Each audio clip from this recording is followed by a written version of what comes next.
श्री राम और लक्ष्मण जी के पराक्रम से तो सब अवगत हैं, परंतु उनके भाई शत्रुघ्न का बल और पराक्रम ऐसा था जिसे सुन आप भी अचंभित हो जाएंगे। आखिर कितने शक्तिशाली थे शत्रुघ्न। जब श्री राम वनवास में थे तो उनके जीवन में क्या घट रहा था, इसका ज्ञान कम ही लोगों को है। आइए विस्तार से जानते हैं शत्रुघ्न जी की अनसुनी कथा को। और अगर ये वीडियो आपको अच्छा लगे तो इसे लाइक और हमारे चैनल को सब्सक्राइब अवश्य करें। वाल्मीकि रामायण बाल कांड सर्ग 18 के अनुसार इक्ष्वाकु वंश को बढ़ाने वाले भगवान विष्णु का आधा भाग कौशल्या के गर्भ से पुत्र रूप में उत्पन्न हुआ। सत्य पराक्रमी भरत कैकेयी के गर्भ से उत्पन्न हुए। भरत जी विष्णु भगवान का चतुरार्थांश थे और सब गुण से युक्त थे। सुमित्रा के गर्भ से लक्ष्मण और शत्रुघ्न उत्पन्न हुए। ये दोनों विष्णु जी के अष्टमांश थे और सब प्रकार के अस्त्र शस्त्र चलाने की विद्या में कुशल शूरवीर थे। वाल्मीकि रामायण के अनुसार श्री राम, लक्ष्मण, भरत और शत्रुघ्न ये चारों भगवान विष्णु के ही अवतार थे। इन चारों का नामकरण संस्कार वशिष्ठ जी ने किए थे। सब राजकुमार परम ज्ञानी और सर्वगुण संपन्न थे। पद्म पुराण के अनुसार शत्रुघ्न सुदर्शन चक्र के अंश से प्रकट हुए थे। गर्ग संहिता, नारद पुराण, स्कंद पुराण और आदि रामायण के अनुसार शत्रुघ्न स्वयं भगवान विष्णु के अनिरुद्ध व्यूह हैं। राजा जनक के भाई कुशध्वज की पुत्रियों के साथ भरत और शत्रुघ्न की शादी रचाई गई थी। हालांकि वाल्मीकि रामायण में उन दोनों कन्याओं का नाम नहीं है, परंतु रामचरितमानस में भरत की पत्नी का नाम मांडवी और शत्रुघ्न की पत्नी का नाम श्रुतकीर्ति बताया गया है।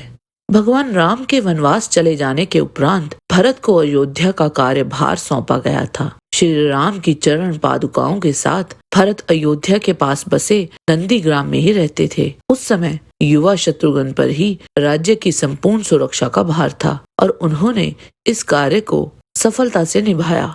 उन्होंने आसपास के राज्यों से युद्ध करते हुए 14 वर्षों तक अयोध्या की रक्षा की। साथ ही राम, लक्ष्मण और भरत की अनुपस्थिति में शत्रुघ्न ही अपनी तीनों माताओं के लिए एकमात्र सांत्वना बने रहे।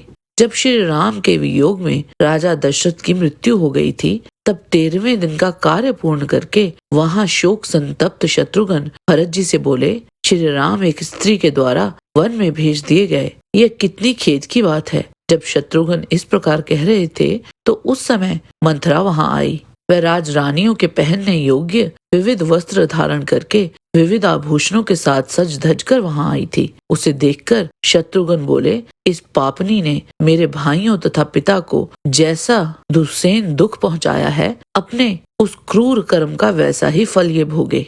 ऐसा कहकर शत्रुघ्न ने मंथरा को बलपूर्वक पकड़ लिया और उसे जमीन पर घसीटने लगे। उस समय कैकेयी उसे छुड़ाने के लिए आई। तब शत्रुघ्न ने उन्हें भी धिक्कारते हुए रोष पूर्वक फटकारा। अंततः भरत जी के कहने पर शत्रुघ्न शांत हुए थे।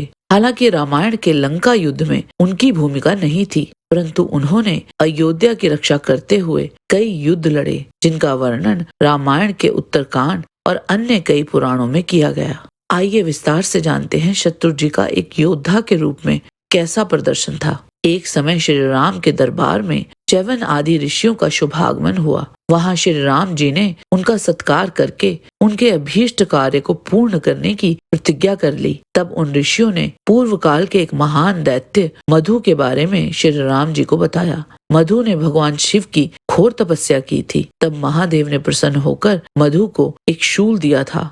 मधु ने तब महादेव से ये भी मांगा था कि ये परम उत्तम शूल मेरे वंशजों के पास भी सदा रहे, परंतु भगवान शिव नहीं माने और उन्होंने कहा कि तुम्हारे किसी एक पुत्र के पास ये शूल रहेगा। जब तक शूल तुम्हारे पुत्र के हाथ में रहेगा, तब तक वो समस्त प्राणियों के लिए अवध्य बना रहेगा। उन ऋषियों ने बताया कि उस मधु का पुत्र लवण है। अपने शक्तिशाली शूल को अपने पुत्र लवण को सौंपकर वह स्वयं समुद्र में रहने के लिए चला गया।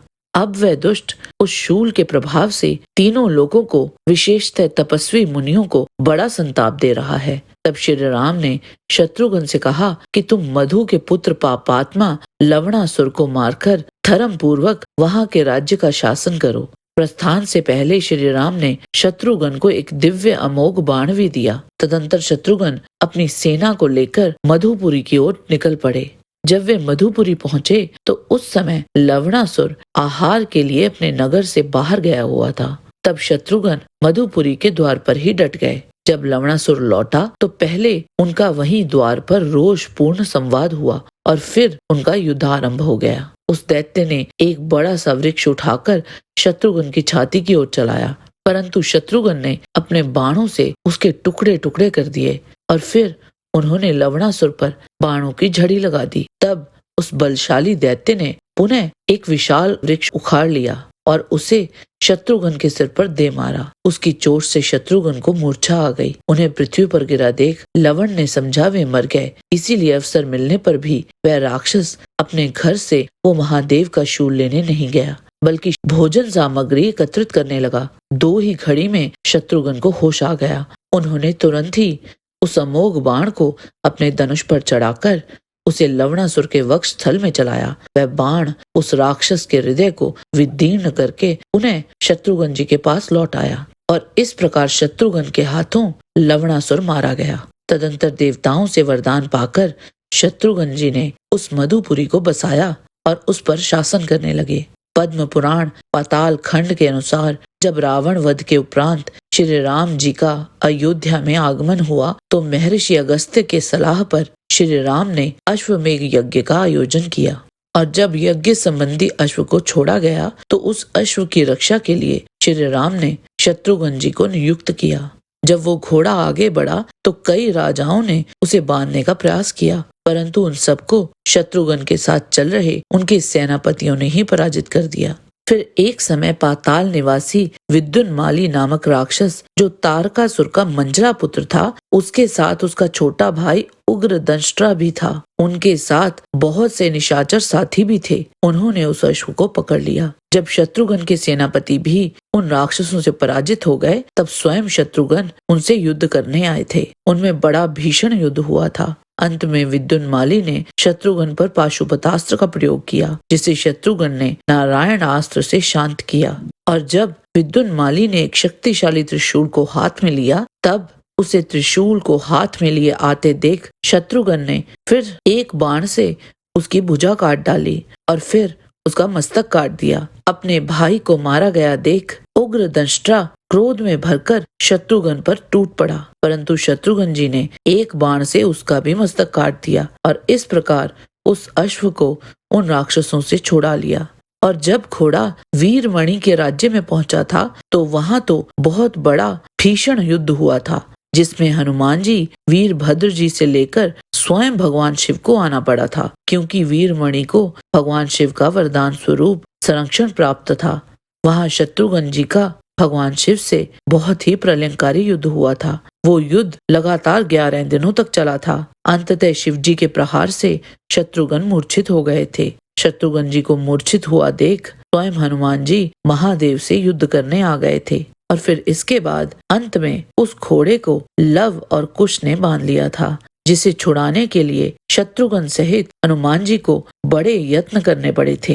एक समय बेशक शत्रुघ्न जी ने लव को अपने बाणों से मूर्छित कर दिया था, परंतु अंततः विजय लव और कुश की ही हुई थी और सीता जी के प्रभाव से शत्रुघ्न आदि एवं उनके अनेक सैनिकों की जीवन की रक्षा हुई थी।